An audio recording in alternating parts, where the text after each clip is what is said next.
Trionda world cup 2026 ഇതാ നമ്മുടെ അടുത്തെത്തി. ഇനി ഏതാനും മണിക്കൂറുകൾ മാത്രം മതി ബോൾ ഉരുളാൻ.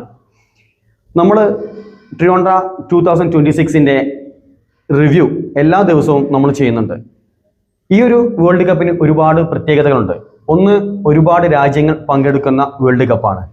രണ്ടാമത്തേത്, യുദ്ധം ബാധിച്ച ഇറാനെ അത്രത്തോളം അമേരിക്ക പല നിബന്ധനകളും വെച്ചുകൊണ്ടാണ് ഈ ഒരു വേൾഡ് കപ്പിലേക്ക് ഇറാനെ വിളിച്ചിട്ടുള്ളത്. അതോടൊപ്പം തന്നെ റഫറിയുടെ തിരിച്ചുപോക്ക്, അങ്ങനെ ഒരുപാട് പ്രത്യേകതകളുള്ള ഈ ഒരു വേൾഡ് കപ്പിൽ ഇന്ത്യൻ ന്യൂസ് ടൈമിനോടൊപ്പം നമ്മുടെ വേൾഡ് കപ്പിന്റെ റിവ്യൂ നടത്താൻ വേണ്ടി വന്നിട്ടുള്ളത് ഫാസിൽ പാറക്കണ്ടം, ഷാവുൽ അമീർ പെരുമണ്ണ, അതോടൊപ്പം മൻസൂർ പെരുമണ്ണ, സാജിദ് പുത്തൂർമടം എന്നിവരാണ്. ഫൈസൽക്ക കയ്യല്ല.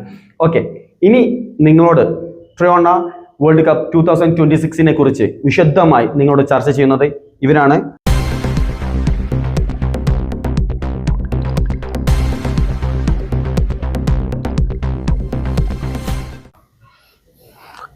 ഡിയർ ഫ്രണ്ട്സ്, നമ്മളെല്ലാവരും വളരെ ആകാംക്ഷയോടുകൂടി, വളരെ ആവേശത്തോടുകൂടി നമ്മൾ ഒരുങ്ങിയിരിക്കുകയാണ്. കാരണം വീണ്ടും ഒരു വേൾഡ് കപ്പ് ഫുട്ബോൾ നമ്മുടെ പടിവാതിൽക്കൽ എത്തി നിൽക്കുകയാണ്. അപ്പോൾ നമ്മുടെ എല്ലാ ചിന്തകളും, നമ്മുടെ എല്ലാ സ്വപ്നങ്ങളും ആ വേൾഡ് കപ്പിൻ്റെ ആവേശങ്ങളിലേക്ക് നമ്മൾ കൊണ്ടുപോവുകയാണ്. നമ്മുടെ 23ാമത്തെ വേൾഡ് കപ്പാണ്. 3 രാജ്യങ്ങളിലായിട്ട് കാനഡ, USA, മെക്സിക്കോ തുടങ്ങി 3 രാജ്യങ്ങളിലായിട്ട് അവിടുത്തെ 16 സിറ്റികളിലെ ലോകപ്രശസ്ത സ്റ്റേഡിയങ്ങളിലാണ് ഈ ടൂർണമെൻറ്റുകൾ നടക്കുന്നത്. അപ്പോൾ നമുക്കറിയാം, ഈ ഏതൊരു വേൾഡ് കപ്പ് നമ്മളെ കടന്നു വരുന്ന സമയത്ത് പ്രത്യേകിച്ചും നമുക്ക് തോന്നിപ്പോകും നമ്മളെവിടാണോ ഈ കളി നടക്കുന്നത് എന്നുള്ളത്. കാരണം അതിൻ്റെ ആരവങ്ങൾ പ്രത്യേകിച്ചും കോഴിക്കോട്ടെയും മലപ്പുറത്തെയും അതുപോലെ നമ്മളെ പ്രത്യേകിച്ചും കേരളത്തിലൊക്കെ എല്ലാ ജില്ലകളെയും, തൃശ്ശൂർ ജില്ലയാണെങ്കിലും എല്ലാ ജില്ലകളിലെയും ആവേശങ്ങൾ, അതുപോലെ ഫ്ലക്സ് ബോർഡിലൂടെയും നമ്മുടെ പ്ലെയേഴ്സിൻ്റെ കട്ടൗട്ടറും എല്ലാം വെച്ചുകൊണ്ട് ജേഴ്സിയിലും ഒക്കെ വെച്ചിട്ട്, അതുപോലെ ഫുട്ബോൾ റോഡ് ഷോ എല്ലാം നടത്തിയിട്ട് നമ്മുടെ രാജ്യത്താണോ, നമ്മുടെ ഈ കേരളത്തിൻ്റെ മണ്ണിലാണോ വേൾഡ് കപ്പ് നടക്കുന്നത് എന്നുള്ള ഒരു പ്രതീതിയാണ്. കാരണം നമ്മളൊക്കെ ഫുട്ബോളിന് അത്രക്ക് ഇടനെഞ്ചോട് ചേർത്ത് പിടിച്ചതിൻ്റെ ഏറ്റവും വലിയ ഉദാഹരണമാണ്.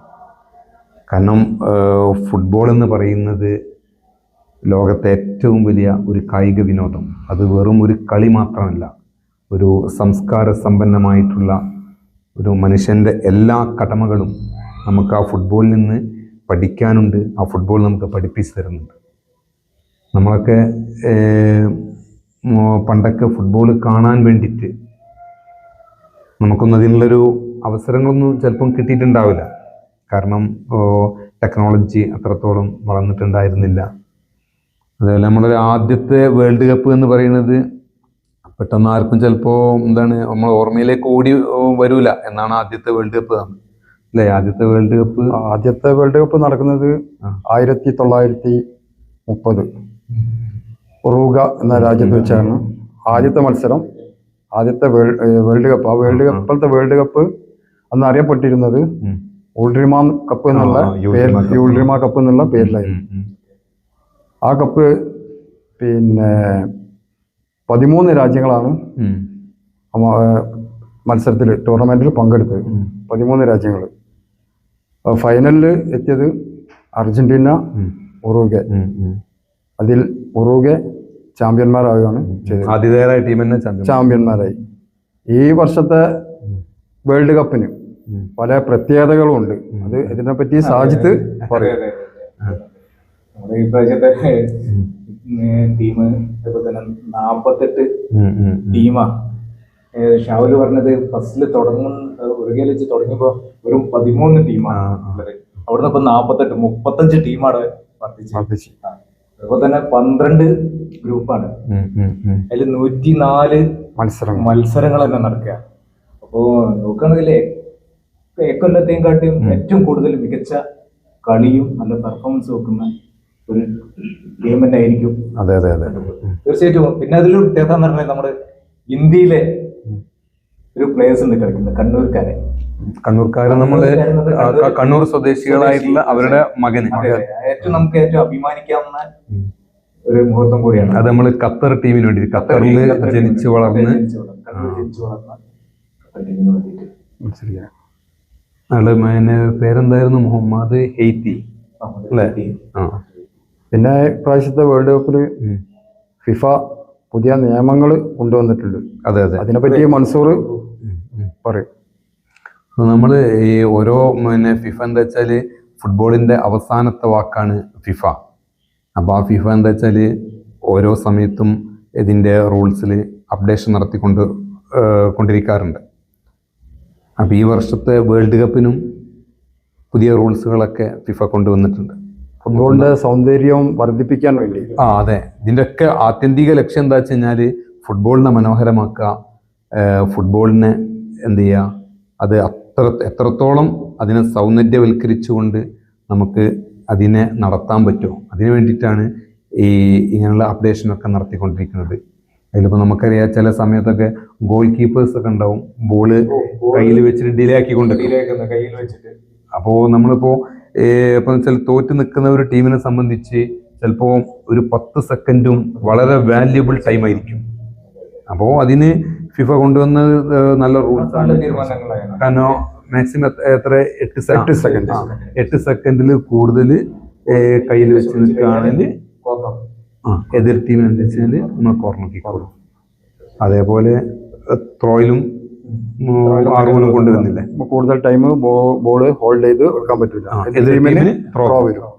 അങ്ങനെ പല മാറ്റങ്ങളും ഈ വേൾഡ് കപ്പ് എന്താ വെച്ചാൽ നമുക്ക് ബാക്കിയുള്ള എല്ലാ റൂൾസുകളും എന്താ വെച്ചാൽ ഇപ്പോൾ കടന്നു വരുന്ന എല്ലാ മത്സരങ്ങളും നമ്മളെല്ലാവരും ഒരുമിച്ച് കാണാനുള്ളതാണ്. അപ്പോൾ എല്ലാ മത്സരങ്ങളും നമ്മൾ ആവേശത്തോടെ നമ്മൾ കാണുമ്പോൾ തന്നെ എല്ലാ അപ്ഡേഷനും നമുക്ക് മണിക്കൂറുകളോ ഉള്ളൂ.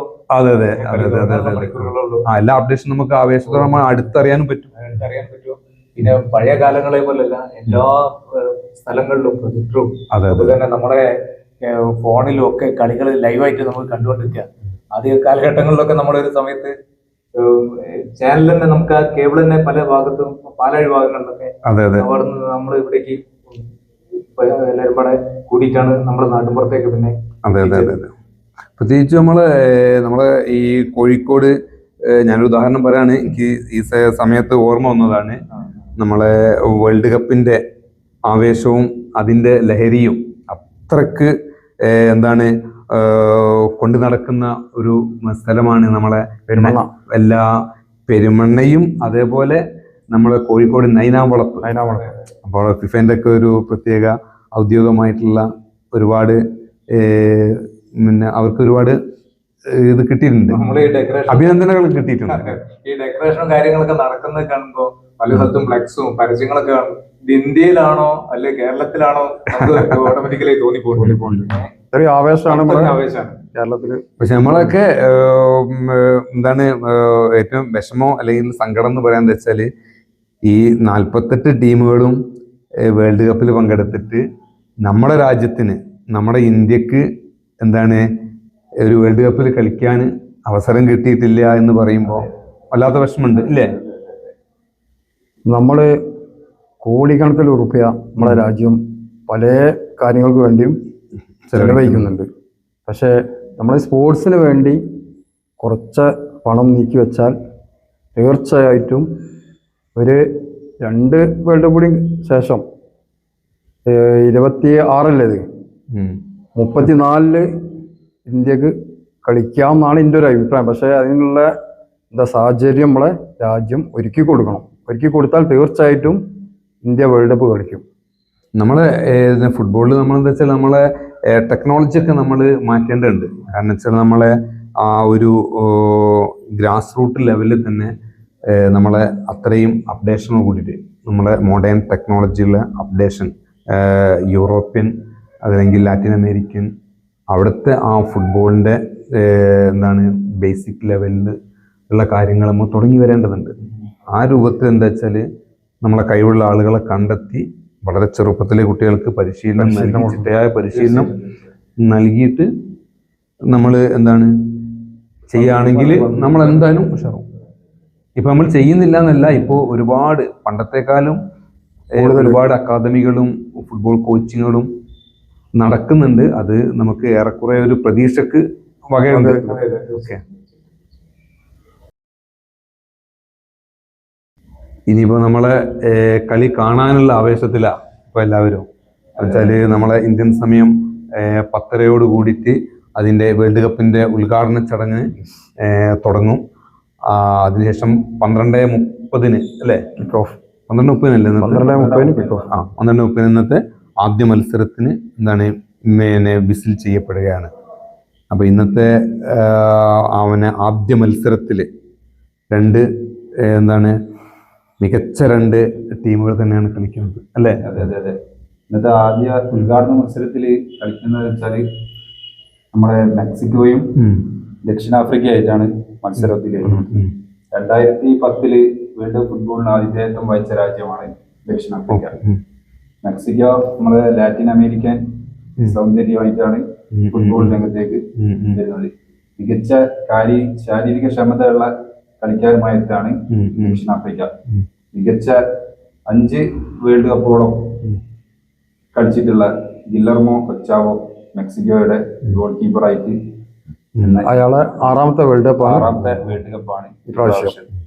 അതുപോലെ തന്നെ മികച്ച ഫോർവേഡും മധ്യനിര താരങ്ങളുമായിട്ടാണ് മെക്സിക്കോ അണിനിരക്കുന്നത്. മികച്ച താരങ്ങളെ അണിനിരത്തിക്കൊണ്ടാണ് മെക്സിക്കോ ഈ മത്സരത്തിന് ആതിഥേയത്വം. ജന്മനാട്ടിൽ തന്നെ ഒരു മികച്ച പോരാട്ടമായിരിക്കും മെക്സിക്കോൻ്റെത് നമുക്ക് പ്രതീക്ഷ. അതുപോലെ തന്നെ ദക്ഷിണാഫ്രിക്കയെ കുറിച്ച് പറയുകയാണെങ്കിൽ അവരുടെ ക്യാപ്റ്റൻ റോമൻ വില്യൻ ഒരു മികച്ച, ഒച്ചാവ പറഞ്ഞ പോലെ തന്നെ ഒരു മികച്ച ഗോൾ കീപ്പറാണ്. ഇംഗ്ലീഷ് പ്രീമിയർ ലീഗിലും സ്പാനിഷ് ലീഗിലും അണിനിരക്കുന്ന നിരവധി കളിക്കാരുണ്ട്. ബാർലി, കുഡോസ് തുടങ്ങിയിട്ടുള്ള മികച്ച താരങ്ങളെ അണിനിരത്തിയിട്ടാണ് ഇരു ടീമുകളും കളിക്കളത്തിൽ ഇന്ന് അണിനിരക്കുന്നത്. മികച്ചൊരു മത്സരം തന്നെ ആയിരിക്കും. പിന്നെ വേറൊരു പ്രത്യേകത എന്ന് വെച്ചാല് മെക്സിക്കോന്റെ അവരെ ടീമില് ഒരു തുറുപ്പ് ചീട്ടുണ്ട്. 17 വയസ്സുള്ള എന്താണ് ഗിൽബർട്ടോ മോറോ. അതൊരു അടുത്ത മെസ്സി ആയിട്ട് വരാൻ കാത്തു നിൽക്കുന്ന ഒരു പ്ലെയറാണ്. അപ്പം അത്ഭുതങ്ങൾ സംഭവിക്കാൻ സാധ്യതയുള്ള ഒരു മത്സരം കൂടിയാണ് ഇന്നത്തെ മത്സരം. അതെ, ഈ 2026 വേൾഡ് കപ്പില് ഇപ്പോൾ മൻസൂർ പറഞ്ഞ മാതിരി തന്നെ പല താരങ്ങളെയും സംഭാവന ചെയ്യാൻ പറ്റിയ ഒരു വേൾഡ് കപ്പ് കൂടിയാണ് ഈ 2026 വേൾഡ് കപ്പ്. ഓക്കെ, അപ്പൊ നമുക്ക് കാത്തിരിക്കാം. എന്ന് വെച്ചാൽ 48 ടീമുകളാക്കിയോണ്ട് കൂടുതൽ പ്ലേയേഴ്സിന് അവസരം കിട്ടി. അപ്പൊ അതിന്ന് ഷാവുൽ പറഞ്ഞ മാതിരി എന്താണ് ചാരത്തിൽ നിന്ന് ഉയർന്നു വരുന്നത് പോലെ ഫീനിക്സ് പക്ഷികളെ പോലെ പലരും ഉയർന്നു വരും. അപ്പൊ നമുക്കറിയാം മികച്ച താരനിരയുമായിട്ട് കടന്നു വരുന്ന ടീമാണ് എല്ലാ വർഷവും ബ്രസീൽ. കാരണം ബ്രസീലിനെ എടുത്ത് പറയാതിരിക്കാൻ നമുക്ക് കഴിയില്ല. കാരണം ബ്രസീലോ അർജന്റീനയോ അതുപോലത്തെ സ്പെയിന്, ഫ്രാൻസ്, ജർമ്മനി, പോർച്ചുഗൽ, ഇതൊക്കെ ലോകകപ്പിന്റെ വസന്തങ്ങളാണ്. ഹോളണ്ട് എഴുതി തള്ളാൻ പറ്റാത്ത ടീമാണ് ഹോളണ്ട്. ടോട്ടൽ ഫുട്ബോൾ എന്ന് പറഞ്ഞാൽ ശരിക്കും ഈ ലോക ഫുട്ബോളില് ഈ ടോട്ടൽ ഫുട്ബോൾ ശൈലി കൊണ്ടുവന്നത് ഹോളണ്ടാണ്. നമ്മൾക്ക് എടുത്തു പറയേണ്ട ഒരു കാര്യമാണ്. അതെ, ഏത് ടൂർണമെന്റ് വേൾഡ് കപ്പ് നമ്മൾ എടുത്ത് പരിശോധിച്ചാലും ഹോളണ്ട് ഒരു മികച്ച 4 ഹോളണ്ട് ഇപ്പോൾ ഇടം നേടലുണ്ട്. വേൾഡ് കപ്പിൽ ഇതുവരെ മുത്തമിട്ടിട്ടില്ലെങ്കിലും ഒരു മികച്ച 4ാം സ്ഥാനക്കാരോ ആ രീതിയിലേക്ക് ഹോളണ്ട് എപ്പോഴും എത്തിപ്പെടുന്ന ഒരു ടീമാണ്. ഇനി വരുന്ന മറ്റു മത്സരങ്ങളും ഒരു തീപാറുന്ന ഒരു മത്സരങ്ങളിലേക്ക് തന്നെ ആയിരിക്കും നമ്മൾ ഒരുപക്ഷെ ഈ വേൾഡ് കപ്പ് ചിലപ്പോ ഹോളണ്ടിന് എന്താണ് ഉള്ളതായിരിക്കും എന്ന് വരെ വിലയിരുത്തുന്നവരുണ്ട്. കാരണം ലോകത്തിന് ഒരുപാട് പ്ലേയേഴ്സിന് സംഭാവന ചെയ്ത ടീമാണ് ഹോളണ്ട്. പക്ഷെ അതുപോലെ പൊതുവെ ഇപ്പോ നമ്മളെ കളിക്കാരെ ഒരു തരം താഴ്ത്തുന്ന രീതിയിൽ റോളുകളും ഒക്കെ ആയിട്ട് നമ്മളിപ്പോ പറയാണ്, നെയ്മർ ടോട്ടൽ കളിക്കുന്ന സമയത്ത് എന്തെങ്കിലും ഫൗള് സംഭവിച്ചു കഴിഞ്ഞാൽ ആ വ്യക്തി ഓട്ടോമാറ്റിക് ശാരീരികമായിട്ടുള്ള ഫൗളുകൾക്ക് അയാൾ വിധേയമാകുന്നുണ്ട്. ലൈവായിട്ട് നമ്മൾ കാണുന്നുണ്ട്. പക്ഷെ അത് നമ്മുടെ സമൂഹ മാധ്യമങ്ങളിൽ അത് ട്രോൾ ചെയ്തിട്ട് ആ കളിക്കാരനെ ഇല്ലായ്മ ചെയ്യുന്ന ഒരു രീതിയിലേക്ക് കൊണ്ടുവരുന്നുണ്ടോ എന്നുള്ളത് നമ്മളൊന്ന് ശരിക്കും പരിശോധിക്കണം. അത് പറഞ്ഞത് ശരിയാണ്. എന്താ വെച്ചാല് നെയ്മർ എത്ര ആരൊക്കെ വിമർശിച്ചിട്ടും ആരൊക്കെ കളിയാക്കിയിട്ടും എന്താണ് ആ കഠിനാധ്വാനത്തിലൂടെ ആ കളിക്കളത്തില് ആ താരം എന്താണ് ഏറ്റവും നല്ല ഒരു കളിക്കാരൻ തന്നെയാണ് നെയ്മർ. നമുക്ക് ലോക ഫുട്ബോളിലെ മികച്ചൊരു താരം തന്നെയാണ് നെയ്മർ. അതേമാതിരി നമ്മുടെ ലയണൽ മെസ്സി, ലോകത്തെ നമ്പർ 1 ടീം എന്നറിയപ്പെടുന്ന അർജന്റീനയുടെ സാക്ഷാൽ ലയണൽ മെസ്സി, കഴിഞ്ഞ വേൾഡ് കപ്പിലെ ചാമ്പ്യന്മാരായിട്ടുള്ള അർജന്റീന ലയണൽ മെസ്സി ഒരുപാട് അർജന്റീനയുടെ എക്കാലത്തെയും മികച്ച ഫുട്ബോളറാണ് ലയണൽ മെസ്സി. അതിലൊരു തർക്കമില്ല. മറഡോണയ്ക്ക് ശേഷം കടന്നു വന്ന താരം. അതുപോലെ തന്നെ നമ്മൾക്ക് റൊണാൾഡോ മാറ്റി നിർത്തപ്പെടുന്ന ഒരു കളിക്കാരനല്ല. അല്ലല്ല, റൊണാൾഡോ തന്റെ ഇതുപോലെ തന്നെ വളരെ പ്രയാസപ്പെട്ട പ്രതിസന്ധികളിൽ നിന്ന് ഒരുപാട് കയറി വളർന്ന് കളിച്ചു നിന്നിട്ട് അയാള് കളിച്ചു വന്ന സമയത്താണ് സ്വന്തം സ്കൂൾ വാങ്ങുകയും ഹോസ്പിറ്റല് നിർമ്മിക്കുകയും ശരീരത്തിൽ തന്നെ പച്ച കുത്താത്ത ഒരു കളിക്കാരൻ കൂടിയാണ് ക്രിസ്ത്യാനോ റൊണാൾഡോ. രക്തം ദാനം ചെയ്യുന്ന, ബ്ലഡ് ഡൊണേറ്റ് ചെയ്യുന്ന ഒരു കളിക്കാരൻ കൂടിയാണ്. ശരീരത്തിൽ അയാൾ ഇതുവരെ പച്ച കുത്തിയില്ല. ഒരു സമൂഹത്തിന് ഒരു മാതൃകയാകുന്ന നല്ല മെസ്സേജ് കൊടുത്ത, ലോകത്തിന് നല്ലൊരു മെസ്സേജ് കൊടുത്ത താരമാണ് റൊണാൾഡോ. അപ്പൊ ഇനി വരുന്ന വേൾഡ് കപ്പ് മത്സരങ്ങളെല്ലാം തീപാറുന്ന ഒരു, പിന്നെ നമുക്ക് ഈ വേൾഡ് കപ്പിൽ എഴുതി തള്ളാൻ പറ്റാത്ത ഒരു ടീമാണ് സ്പെയിൻ. തീർച്ചയായിട്ടും നമ്മള് എന്താണ് ഇപ്പൊ നമ്മള് മെസ്സിയെ പോലത്തെ സ്പെയിൻ ടീം പരിശോധിക്കുമ്പോ ഒരു ഇതുണ്ട്. ഈ റയല് ശരിക്കും സ്പെയിനിന്റെ അക്കാഡമി ആയിട്ടുള്ള ഒരു ഫുട്ബോൾ ക്ലബാണല്ലോ. അതിലെ ഒരൊറ്റ താരങ്ങളും ഇപ്രാവശ്യം സ്പെയിൻ ടീമിലേക്ക് സെലക്ഷൻ ടീം എടുത്തിട്ടില്ല. പക്ഷെ എന്നാലും സ്പെയിന്റെ ആ ടീം എന്ന് പറയുമ്പോൾ ആ ഒരു ടീം ലൈനപ്പും അവരുടെ ടീം വർക്കും എന്നാണ് എല്ലാ വേൾഡ് കപ്പിലും നമ്പർ 1 ആണ്. അതിലെ ഏറ്റവും മികച്ച ലാമിൻ യമാൽ എന്ന് പറയുന്ന, 2010 അതെ പിന്നെ ലാമിൻ യമാൽ എന്ന് പറയുന്ന നല്ലൊരു പ്ലെയർ, ഇന്നിപ്പോ മെസ്സിയെ പോലത്തെ ഒരു കളിക്കാരൻ ലാമിൻ യമാൽ. അപ്പൊ ആ ഒരു കളിക്കാരന്റെ, ആ യുവതാരത്തിന്റെ ഒരുപാട് അത്ഭുതങ്ങൾക്ക് വേണ്ടിയിട്ട് ഫുട്ബോൾ ലോകം കാത്തിരിക്കുകയാണ് അല്ലെ. അങ്ങനത്തെ ഒരു വളരെ പുതിയ താരങ്ങൾ ഉയർന്നു വരുമ്പോ നമ്മള് മെസ്സി, റൊണാൾഡോ, ലൂക്ക മോഡിച്ച്, ന്യൂയർ, അങ്ങനത്തെ പ്രതിഭാശാലികളായിട്ടുള്ള താരങ്ങൾ ഈ വേൾഡ് കപ്പോടെ തന്നെ നമ്മള് അവര് പന്ത് തട്ടുന്നത് ചിലപ്പോ ഒരു ഓർമ്മയായിട്ട് നമുക്ക് മാറാൻ. അതെ അതിപ്പോ അത് ഫസിൽ പറഞ്ഞ മാതിരി ഒരുപാട് എന്താണ് വേൾഡ് കപ്പ് ആയിരിക്കാം. ലോക താരങ്ങളുടെ പടിയിറക്കം കൂടി ഈ വേൾഡ് കപ്പിൽ നമ്മൾ കാണേണ്ടി. Ronaldo, Messi, Modric. ഇപ്പൊ ലൂക്ക മോഡ്രിച്ചിനെ കുറിച്ച് പറയുമ്പോൾ നമുക്കറിയാം, നമ്മൾ കഴിഞ്ഞ വേൾഡ് കപ്പിൽ കണ്ടതാണ്. ലൂക്ക മോഡ്രിച്ച് ശരിക്കും കളം നിറഞ്ഞാടുകയായിരുന്നു. പോരാട്ടത്തിലൂടെയാണ് അതെ കളിച്ചുകൊണ്ടത്. വേറൊരു പ്രയാസം നേരിടുന്ന വെച്ചാല് പശ്ചിമേഷ്യയിൽ നമ്മളൊരു ഈ യുദ്ധത്തിന്റെ അവസ്ഥ ഉണ്ട്. ഈ വേൾഡ് കപ്പിന് ഒരു പ്രയാസമായിട്ട് ഈ ഫുട്ബോളിന് ചേരാൻ പറ്റാത്തൊരു സാഹചര്യം ഇവിടെ വന്നു ചേർന്നിട്ടുണ്ട്. അതെ ഫാസിൽ പറഞ്ഞ മാതിരി തന്നെ. അതെ ഇതുവരെ ഈ വേൾഡ് കപ്പ് നടന്നിടത്തോളം ഇങ്ങനെ ഒരു സാഹചര്യം നമ്മളെ ലോകത്തുണ്ടായിട്ടില്ല.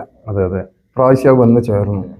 അത് നമുക്ക് ഫുട്ബോളിനെ സ്നേഹിക്കുന്ന ലോക ജനതക്ക് മാനസികമായിട്ട് പ്രയാസം ഉണ്ടാക്കുന്ന ഒരു സാഹചര്യമാണ് പ്രാവശ്യം ഉണ്ടായിട്ടുള്ളത്. ഫുട്ബോൾ എന്ന് പറയുന്നത് എന്താ വെച്ചാല് ലോക ജനതയെ മൊത്തം എന്താണ് തോളോട് തോൾ ചേർത്ത് നിർത്തുന്ന ഒരു കായിക വസന്തമാണ് ഫുട്ബോള്.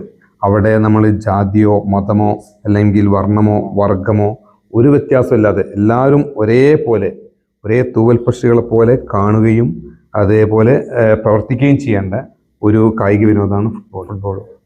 പിന്നെ ഇതിൽ നമുക്ക് ഇപ്പോൾ ഷാവൂർ പറഞ്ഞ മാതിരി ഇപ്പോൾ ഇത് കണ്ടെന്ന് വെച്ചാൽ നമ്മളെ പശ്ചിമേഷ്യയിലെ യുദ്ധമൊക്കെ ഏകദേശം നമ്മൾ കെട്ടടങ്ങി നിൽക്കുകയായിരുന്നു. അത് സമാധാനത്തിന്റെ മേഖലയിൽ കടന്നു പോകുമ്പോൾ വീണ്ടുമാണ് അതിന്റെ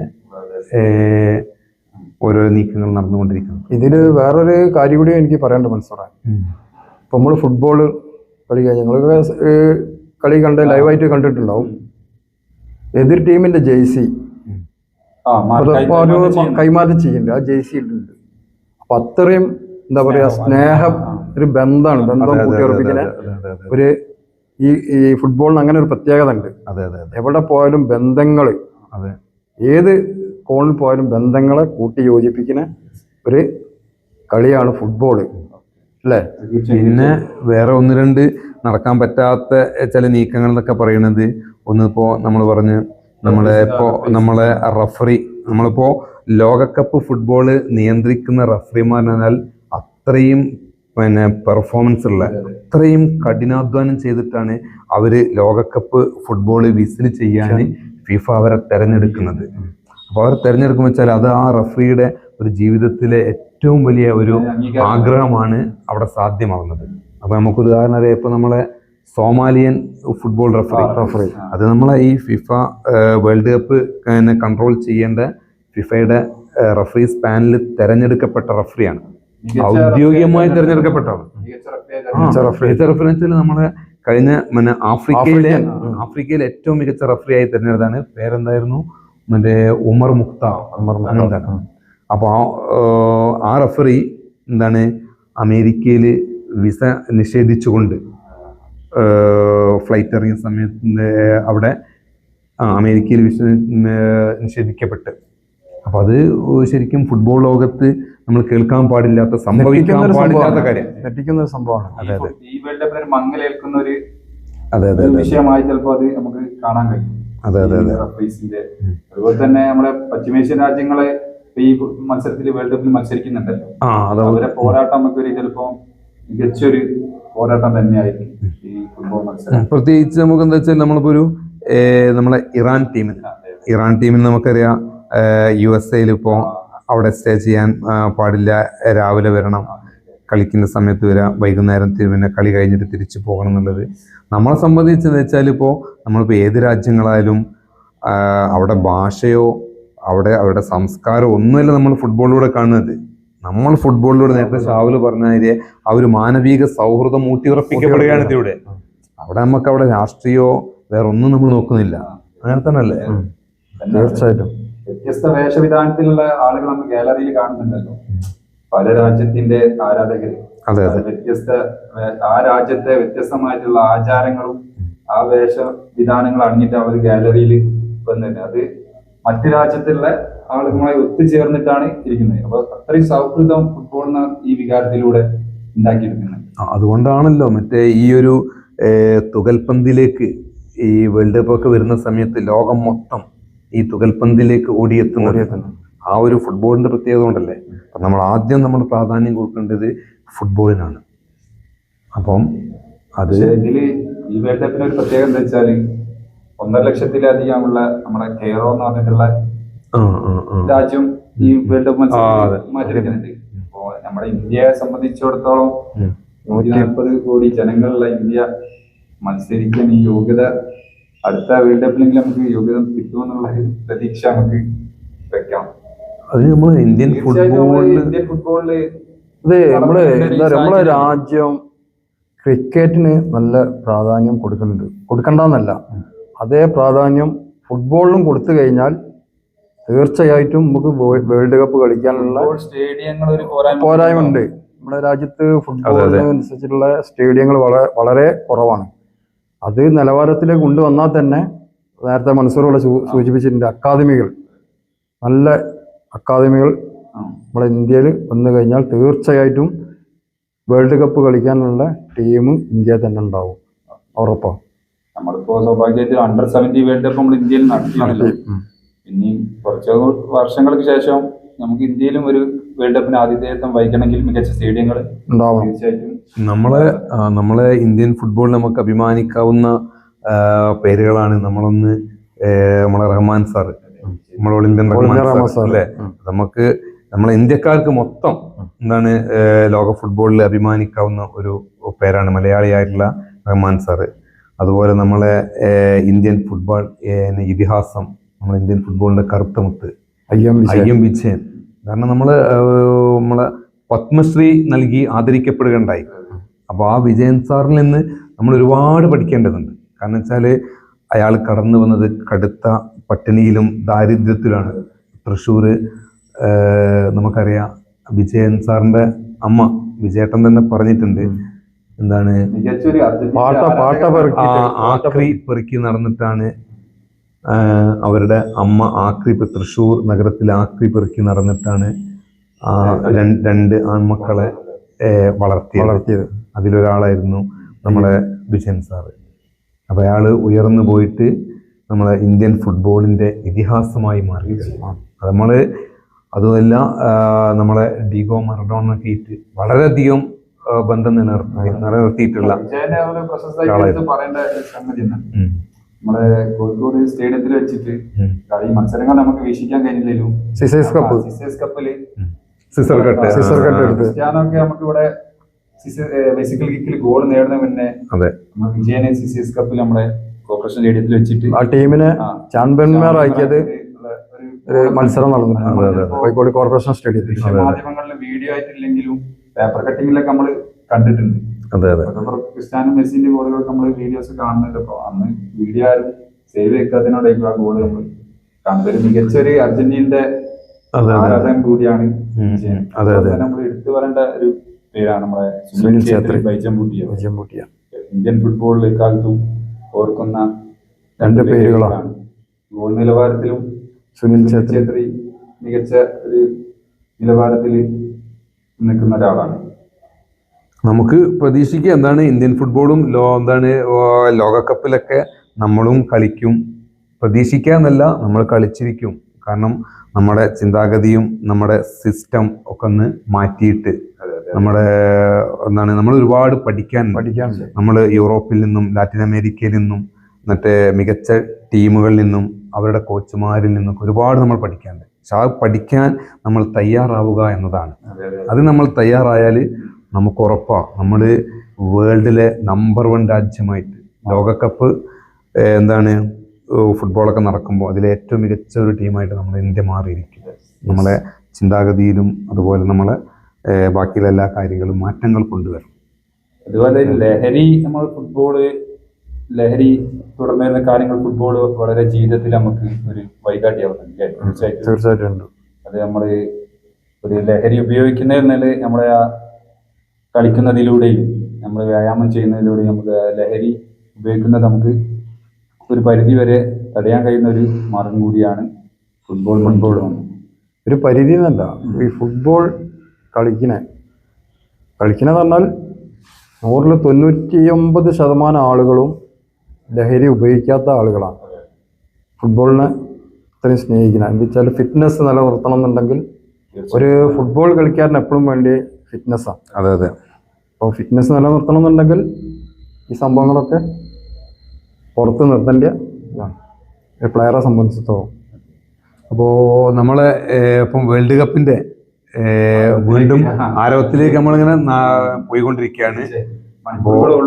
അതന്നെ. അപ്പോ വീണ്ടും മെക്സിക്കോയിലെ ആ ലോക പ്രശസ്തമായിട്ടുള്ള എസ്റ്റാഡിയോ അസ്തക്ക സ്റ്റേഡിയത്തിലാണ് ഇന്നത്തെ ഉദ്ഘാടന മത്സരം നടക്കാൻ പോണത്. അസ്തക്ക സ്റ്റേഡിയത്തിന് ഒരുപാട് പ്രത്യേകത ഉണ്ട്. കാരണം ഡീഗോ മറഡോണയുടെ അല്ലേ 86 വേൾഡ് കപ്പ് ആ മികച്ച പ്രകടനമൊക്കെ നടന്ന സ്റ്റേഡിയമാണ്.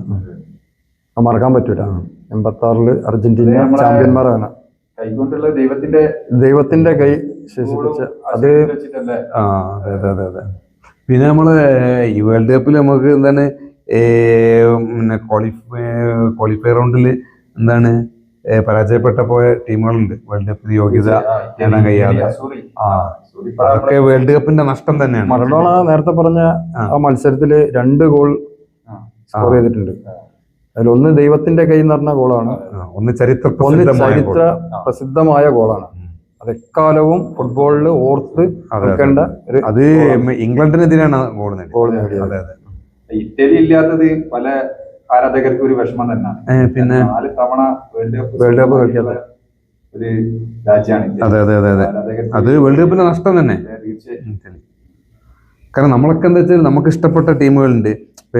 എന്റെ ഇഷ്ടപ്പെട്ട ടീം അർജന്റീന ആയിരിക്കും, ചിലപ്പോ അർജന്റീന, ബ്രസീലായിരിക്കും. പക്ഷെ നമ്മളൊക്കെ ഈ ഫുട്ബോൾ ആവേശം നിലനിർത്തുന്നതോടൊപ്പം നമ്മളെ ഉള്ളിൻ്റെ ഉള്ളിൽ പരസ്പരം ആ സൗഹൃദം ബന്ധങ്ങളും ഊട്ടി ഉറപ്പിച്ചുകൊണ്ടുള്ള ആ ഒരു സൗഹൃദമാണ് നമുക്ക് വേണ്ടത്.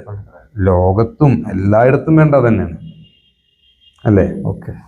കാരണം നമുക്ക് ഇതിന്റെ മുമ്പ് അറിയാം, കുറെ മുമ്പൊക്കെ ഫുട്ബോൾ സ്റ്റേഡിയങ്ങളിൽ കലാപങ്ങൾ ഉണ്ടായിരുന്നു. ഈ കലാപങ്ങൾ ഉണ്ടായിട്ട് ആളുകൾ വെടിയേറ്റിട്ടും തമ്മിലടിച്ചിട്ടും കൊല്ലപ്പെട്ടിട്ടുണ്ട്. അപ്പോൾ ആ മരണപ്പെട്ടൊക്കെ സ്റ്റേഡിയത്തിൽ ബാക്കിയുള്ള മത്സരങ്ങൾ ഫിഫ നടത്തുന്നത് ഒഴിഞ്ഞ ഗ്യാലറികളെ സാക്ഷി നിർത്തിയിട്ടായിരുന്നു.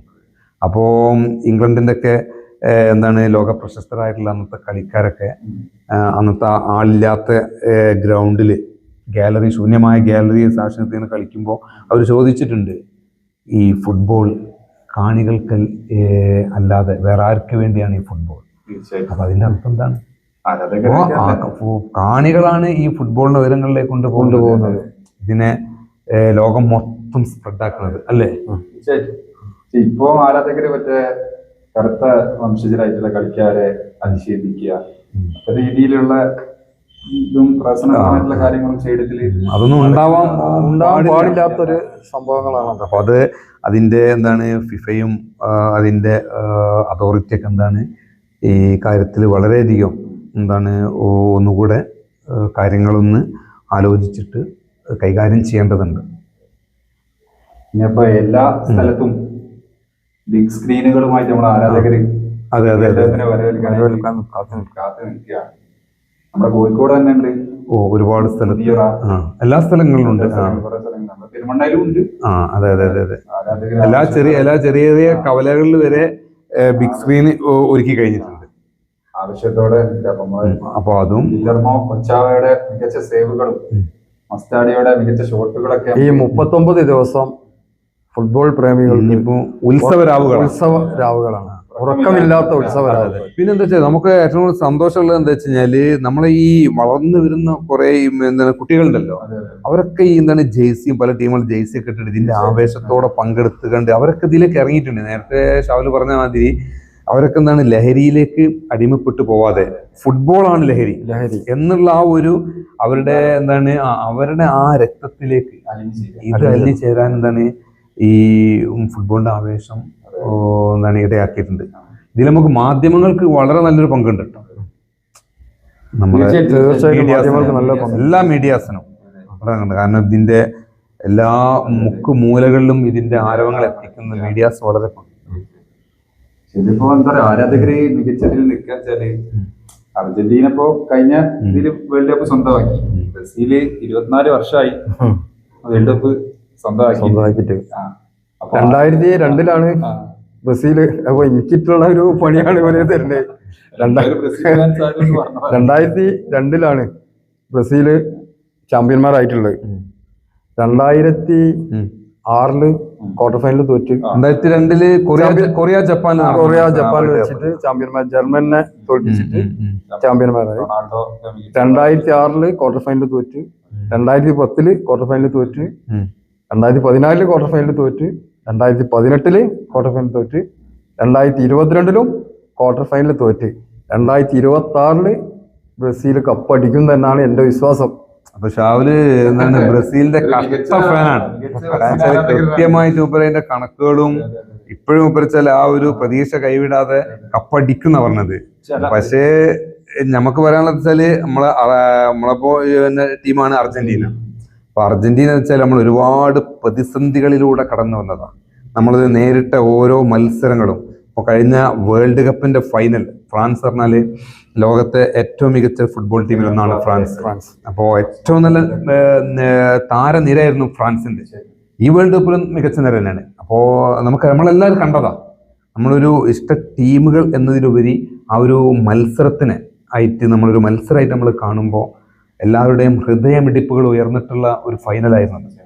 അതില് അതല്ല അർജന്റീനയുടെ പറഞ്ഞത് വളരെ കറക്റ്റാ. ഈ ലോക ഫുട്ബോളില് ഇത്രയും പ്രാവശ്യം 23ാമത്തെ വേൾഡ് കപ്പ് 23ാമത്തെ വേൾഡ് കപ്പാണ് ഇപ്പൊ നടക്കാൻ പോകുന്നത്. 22ാമത്തെ വേൾഡ് കപ്പാണ് അർജന്റീന മെസ്സിന്റെ നേതൃത്വത്തിലുള്ള ടീം കപ്പ് ഉയർത്തിയത്. ലോകം കണ്ട ഏറ്റവും നല്ല ഫൈനലായിട്ടാണ് വിലയിരുത്തിയിട്ടുള്ളത്. അത് നമുക്ക് മറക്കാൻ പറ്റാത്തൊരു. നമുക്ക് എന്താ വെച്ചാൽ അതിന്റെ ആവേശം എന്ന് പറഞ്ഞത് വെച്ചാൽ നമ്മൾ ആദ്യം അർജന്റീന സ്കോർ ചെയ്യുന്നു, പിന്നെ നമുക്ക് എംബാപ്പ എന്താ വെച്ചാൽ ഒരു കൊടുങ്കാറ്റായിട്ട് ആഞ്ഞടിക്കുന്നു, പിന്നെ വീണ്ടും അർജന്റീന തിരിച്ചടിക്കുന്നു, കളി സമനിലാവുന്നു, അത് എക്സ്ട്രാ ടൈമിലേക്ക് പോകുന്നു, അവസാനം പെനാൽറ്റി ഷൂട്ടൗട്ടിലേക്ക് പോകുന്നു. നമ്മളെ ഹൃദയം എന്താ വെച്ചാല് നമ്മളെ ഹൃദയം പിടിപ്പ് ഏറ്റവും കൂടുതൽ, കാരണം ഒരുപാട് ആളുകൾ, ഞാൻ അറിയുന്ന ഒരുപാട് ആളുകളുണ്ട് അത് പ്രത്യേകത ടി വിയിൽ കളി കാണാൻ കഴിയാത്ത വിരമിച്ചിട്ട് ഒരു വിരമിക്കൽ പ്രഖ്യാപനം അദ്ദേഹം നടത്തിയിന്, ഓർമ്മയില്ലേ? മടങ്ങി വന്നിട്ടാണ് ഈ വേൾഡ് കപ്പ് അയാള് ഉയർത്തുന്നത്. അപ്പൊ അയാൾക്ക് അർഹതപ്പെട്ട ഒരു കപ്പാണ് 2022 സംഭവിച്ചിട്ടുള്ളത്. അത് തീർച്ചയായിട്ടും അയാൾക്ക് അർഹതപ്പെട്ട ഒരു കപ്പാണ്. പിന്നെ നമുക്കറിയാം, നമ്മള് വേറൊരു കാര്യം നമ്മള് അതിൽ എടുത്തു പറയേണ്ടതുണ്ട്. ആ സമനിലക്കുന്ന സമയത്താണ് നമ്മൾ ആ പിന്നെ എക്സ്ട്രാ ടൈമിന്റെ ലാസ്റ്റ് നിമിഷത്തിലാണ്, ലാസ്റ്റ് മൂമെന്റിലാണ് ആ ഒരു നമ്മളെ ആ ഗോൾ കീപ്പർ അർജന്റീനയുടെ മാർട്ടിനസ് ശരിക്കും അവിടെ ഒരു എന്താണ് ഒരു രക്ഷകനായിട്ട്, മതിലായിട്ട്, ഒരു രക്ഷകനായിട്ട്, എന്താണ് പറയാറില്ലേ, ദൈവം ഗ്രൗണ്ടിൽ അവതരിക്കാന്നൊക്കെ പറയില്ലേ, ടീമിന്റെ കൂടെ ദൈവം എന്താണ് സെക്കൻഡുകളോളൂ. ആ ഗോള് ഇപ്പൊ എന്താ വെച്ചാൽ ഫ്രാൻസിന്റെ ആ ഗോൾ എന്താണ് പോസ്റ്റിലേക്ക് കയറി കഴിഞ്ഞാൽ കഴിഞ്ഞു 4-3 സ്കോറാവും. നമ്മുടെ ഈ രണ്ട് ടീമുകള് അർജന്റീനയും ബ്രസീലിനെയും വിലയിരുത്തുന്ന സമയത്ത് നമ്മളെ പോർച്ചുഗൽ ഉണ്ട്. അതെ, പിന്നെ വേറെ ഒന്നും ഓർമ്മിക്കാണ്ട്, പിന്നെ നമ്മളെ അത് പിന്നെ എന്താണ് ആ മത്സരം പിന്നെ വെച്ചാല് ടൈ ബ്രേക്കറിലേക്ക്, പെനാൽറ്റി ഷൂട്ടൗട്ടിലേക്ക് കടന്ന്, പെനാൽറ്റി ഷൂട്ടൗട്ടിൽ തികഞ്ഞ പക്വതയോടെ എന്താണ് അർജന്റീനയുടെ കിക്ക് എടുത്തവരും എന്താണ് ഫ്രാൻസ് കിക്ക് വളരെ പക്വത എടുത്ത്, എന്നിട്ടും എന്താണ് ആ ഒരു കൊടുങ്കാറ്റിലും മാടിയുലയാതെ എന്താണ് ഉറച്ചു നിന്നിട്ടുള്ള അർജന്റീന നമുക്ക് എന്താണ് എടുത്തു പറയേണ്ടതാണ്. അതുകൊണ്ട് തന്നെയാണ് ഈ വേൾഡ് കപ്പിന്റെ തൊട്ട മുമ്പിലും ഫിഫയുടെ നമ്പർ 1 ടീമായിട്ട് ഫിഫ പ്രഖ്യാപിച്ച് അർജന്റീന. അതേപോലെ നമ്മള് പിന്നെ ബ്രസീല്, നമ്മളിപ്പോ ഒരു ടീമിനെ പരാജയപ്പെടുന്നതുകൊണ്ട് ആ ടീം മോശം നമുക്ക് പറയാൻ പറ്റില്ല. ബ്രസീൽ എന്താ വെച്ചാല് ഫുട്ബോളിൽ ഒരുപാട് ഫുട്ബോളിൽ എന്ന് പറഞ്ഞാൽ ടീം വർക്ക്, തീർച്ചയായിട്ടും ടീം വർക്ക് വേണം.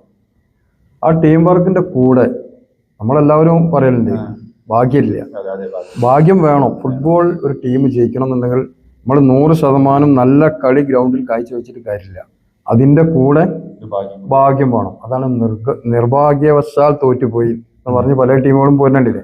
കഴിഞ്ഞ പ്രാവശ്യം ബ്രസീലിന് സംഭവിച്ചത് അതാണ്. ബ്രസീൽ നല്ല കളിയാണ് കാഴ്ചവെച്ച ക്വാർട്ടർ ഫൈനലിൽ. ഭാഗ്യം അവരുടെ കൂടെ 2022 വേൾഡ് കപ്പിൽ ഉണ്ടായിട്ടില്ല. എന്തായാലും നമ്മള് ഫുട്ബോൾ എന്നൊക്കെ നമുക്ക് കിട്ടുന്ന ഒരു പിന്നെ ഏറ്റവും വലിയ സന്ദേശം എന്താ വെച്ചാല് 90 മിനിറ്റുള്ള കളിയില് നമ്മള് 90 മിനിറ്റും നമ്മള് എന്താണ് 89ാമത്തെ മിനിറ്റിൽ നമ്മള് ഗോളുകൾക്ക് പിന്നിൽ നിന്നാലും 4-5 ഗോളുകൾക്ക് പിന്നിൽ നിന്നാലും അവസാന നിമിഷത്തിൽ പോലും നമ്മൾ ഒരിക്കലും പരാജയം നമ്മൾ സ്വയം ഏറ്റുവാങ്ങാതെ നമ്മൾ തിരിച്ചടിക്കാൻ വേണ്ടിയിട്ട് നമ്മൾ എന്ത് ചെയ്യുക, പോരാടുക. അതാണ് ശരിക്കും ആ ഒരു പിന്നെ നമ്മുടെ ഒരു എന്താണ് പ്രതികരണ ശേഷി. അവസാനം എന്താ പറയാറില്ല, നമ്മള് ചാരത്തിൽ നിന്നും ഫീനിക്സ് പക്ഷികളെ പോലെ ഉയർന്നു വരിക. അതാണ് നമ്മൾ ഫുട്ബോൾ നമ്മൾ എല്ലാ ടീമുകളും കൊണ്ടുവരുന്നതും അത് തന്നെയാണ് നമ്മളെല്ലാവരും ജീവിതത്തിലും നടപ്പിലാക്കുന്നത്. പക്ഷെ ഇപ്പോൾ കണ്ടുവരുന്നൊരു കാര്യമുണ്ട്. ഇപ്പൊ നമ്മളെ കേരളത്തിൽ കോഴിക്കോട് ജില്ലയിലായാലും ഈ കുട്ടികളെ വളർത്തിക്കൊണ്ട് വരുന്നതിൽ രക്ഷിതാക്കൾ നല്ലൊരു പങ്ക് വഹിക്കുന്നുണ്ട്. അക്കാദമികൾ കൂടിയ ഈ രക്ഷിതാക്കൾ നേരിട്ട് വന്ന് കുട്ടികളെ ഒപ്പരം തന്നെ നിന്നും കാട്ട് കുട്ടികളെ ഫുട്ബോൾ കുട്ടികളെ ഈ കായികപരമായിട്ടുള്ള ശേഷി വളർത്തിക്കൊണ്ടുവരാനും എല്ലാത്തിനും ബുദ്ധി വികസിക്കും. ഒരു ബോൾ കാൽമ കിട്ടുമ്പോൾ കാലുകൊണ്ട് മാത്രമല്ലല്ലോ ഫുട്ബോൾ, അറിയാലോ, രണ്ടാളും കളിക്കുന്ന ആളോ നമ്മളെ കൂടെ കളിച്ചാണോ. ഒരു ബോൾ കാലിൻ്റെ മുകളിൽ കിട്ടുമ്പോൾ ആ ബോൾ എങ്ങനെ കളിക്കണം എന്നുള്ളത് ബുദ്ധിപരമായിട്ടാണ് നമ്മളെ നീക്കങ്ങൾ ഉണ്ടാവുന്നത്. അപ്പോൾ ഫുട്ബോൾ കളിക്കുന്ന ഒരു കളിക്കാരൻ നല്ല ബുദ്ധിയുള്ള ആളായി മാറും. അതെ അതെ അതെ അതെ, അങ്ങനെ ഒരു പ്രത്യേകതയുണ്ട് ഫുട്ബോളിന്. അതെ, നമുക്ക് വളർന്നിരുന്ന കളിക്കാർക്ക് വേണ്ടിയിട്ട് നമ്മുടെ സർക്കാരായാലും പഞ്ചായത്ത് തലത്തിലായാലും പുതിയ ഒരുപാട് കൊണ്ടുവരാം. അതെ, അവസരങ്ങൾ ഉണ്ടാക്കി കൊടുക്കുക. അവസരങ്ങൾ എന്ന് വെച്ചാൽ നമ്മൾ വെച്ചാൽ സ്റ്റേഡിയങ്ങൾ ഉണ്ടാവണം. അതേമാതിരി നമ്മൾ വളർന്നു വരുന്ന കുട്ടികൾക്ക് ഈ മേഖലയിൽ കടന്നു വരാനും അതിനുള്ള എല്ലാ പ്രോത്സാഹനം നൽകിയിട്ട് അതൊരു എന്താണ് ഒരു കണ്ടിന്യൂ പ്രോഗ്രാം ആയിരിക്കണം. കുറച്ച് ദിവസത്തേക്ക് മാത്രമുള്ള ഒരു പ്രോഗ്രാമേ മാറരുത്. അത് നമ്മുടെ ഒരു നമ്മളെന്താണ് ഒരു രാജ്യത്തിന്റെ ഒരു നിർണായക ഘടകമായിട്ട് ഇതിനെ കാണണം. തീർച്ചയായിട്ടും. അല്ല, ബ്രസീൽ പോലത്തെ രാജ്യത്തിനൊക്കെ ഒരു ഫുട്ബോൾ എന്ന് പറഞ്ഞാൽ ഓർക്ക് ഫുട്ബോൾ അവിടെ നമ്മൾക്കിപ്പോൾ ഒരു സർക്കാർ ഉദ്യോഗസ്ഥനോ മറ്റേ ജോലി നേടുന്ന ഒരു അവിടെ ഒരു ഫുട്ബോൾ കളിക്കാരനാവുക എന്നുള്ള ഇതാണ് അവിടെ. ഒരു ഫുട്ബോൾ ബ്രസീൽ രാജ്യത്ത് ഫുട്ബോൾ കളിക്കാരനായി കഴിഞ്ഞാൽ ഓർക്ക് ഒരു ജന്മം സാഫല്യമായത്. അത്രയും ഫുട്ബോളിനെ സ്നേഹിക്കുന്നുണ്ട്. ആ ലെവലിലേക്ക് നമ്മുടെ രാജ്യത്തേക്ക് കൊണ്ടുവരേണ്ട ഒരു അടിസ്ഥാനമായിട്ടുള്ളത് നമ്മൾ നോക്കേണ്ടതുണ്ട്. അതിനായിട്ട് കൂടുതൽ നമുക്ക് വേണ്ടത് സ്റ്റേഡിയങ്ങൾ, നല്ല ഫുട്ബോൾ അക്കാഡമികൾ, അതിനനുസരിച്ചുള്ള കളിക്കാരെ.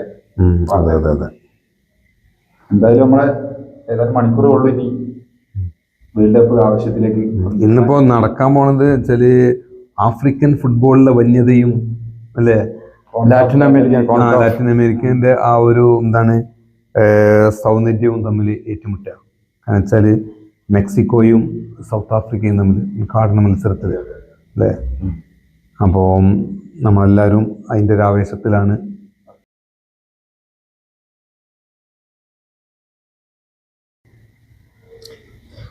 ഏതാനും നിമിഷങ്ങൾ മാത്രമേ ഉള്ളൂ ഇനിയിപ്പോൾ നമ്മൾ വേൾഡ് കപ്പ് സ്റ്റാർട്ട് ചെയ്യാൻ, ആ പന്തുരുളാൻ. ഇനി നമുക്ക് ഇവിടെ നിന്ന് അങ്ങോട്ട് ഉറക്കമില്ലാത്ത രാത്രികളാണ്. അല്ലേ? ഈ കൊല്ലം നമുക്കൊരു പ്രത്യേകതയും കൂടി ഉണ്ട്. ഞാനൊക്കെ ഒരു ബ്രസീൽ പ്ലേയേഴ്സാണ്. ഫോട്ടോ വെച്ചിട്ട് ഞാനടക്കം ഫേസ്ബുക്കിലിട്ട് അതുപോലെ നിങ്ങളൊക്കെ അങ്ങനെ വിട്ടിട്ടുണ്ടാവും. ഈ കാലം വരെ അങ്ങനെ ഉണ്ടായിട്ടില്ല. ഓരോരുത്തരെ ഇഷ്ടപ്പെട്ട ആളുകളെ ജേഴ്സി ഇട്ടിട്ട് നമ്മൾ കളിക്കുന്ന ഒരു ഫീൽ ചെയ്യുന്ന ഒരു സമയം കൂടിയാണ്. എൻ്റെ ടീം തന്നെ ബ്രസീലാണ് കേട്ടോ. ഈ ബ്രസീൽ ഈ കൊല്ലം ബ്രസീലാണ് ഈ കപ്പിന് മുത്തട, യാതൊരു സംശയമില്ല കാര്യത്തില്. നമ്മളും എന്താണ് ആഗ്രഹിക്കുന്നത്, നമ്മളെ ഒരു കൂടപ്പിറപ്പുകളാണല്ലോ. അർജന്റീനന്റെ കൂടപ്പിറപ്പാണല്ലോ ബ്രസീൽ അല്ലേ? അതെ അതെ അതെ. കാരണം ഒരു നാണയത്തിന്റെ 2 വശങ്ങളാണ് അർജന്റീനയും ബ്രസീലും. ബ്രസീലും എന്താണ് കപ്പടിക്കട്ടെ, കാരണം അപ്പം ബ്രസീലും കപ്പടിക്കട്ടെ. കാരണം ഫുട്ബോളിന്റെ വസന്തങ്ങളൊക്കെ എന്നും നിലനിൽക്കട്ടെ. തീർച്ചയായിട്ടും. അപ്പോൾ നമ്മുടെ ഇന്നിപ്പോ 12 പേർക്ക് നമ്മുടെ ദക്ഷിണാഫ്രിക്കയും മെക്സിക്കോയും ഏറ്റുമുട്ടാണ്. അതെ അതെ അതെ അതെ. ഇന്നത്തെ സ്കോർ എന്തായിരിക്കും ഒന്ന് പ്രവചിക്കുക? 2-3 ആയിരിക്കും ഇന്നത്തെ സ്കോറിങ് ഏകദേശം.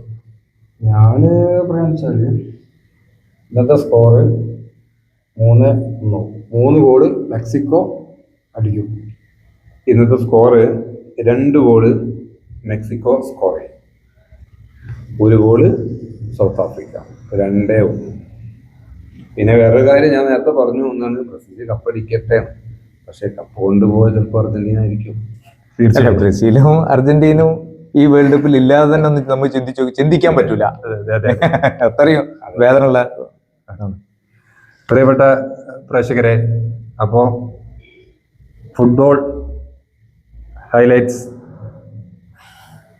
നമ്മുടെ ഇന്നത്തെ റിവ്യൂ നിങ്ങളെല്ലാവരും ഭംഗിയായിട്ട് വീക്ഷിച്ചു എന്ന് വിശ്വസിക്കുന്നു.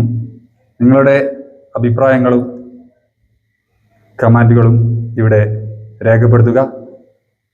ഇന്ത്യൻ ന്യൂസ് ടൈമിൻ്റെ ഈ ചാനൽ സബ്സ്ക്രൈബ് ചെയ്യുക. ഓരോ ദിവസത്തെയും മത്സരത്തെ കുറിച്ചുള്ള സ്കോറുകളെ കുറിച്ചും നിങ്ങളുടെ പ്രവചനങ്ങൾ ഞങ്ങൾക്ക് വാട്സപ്പായിട്ട് അയച്ചു തരിക. വിജയിക്കുന്ന ഭാഗ്യശാലിക്ക് പൊൻകുടം ജ്വല്ലറി പന്തിരിക്കാവ് നൽകുന്ന ആകർഷകമായ സമ്മാനമുണ്ടാവും.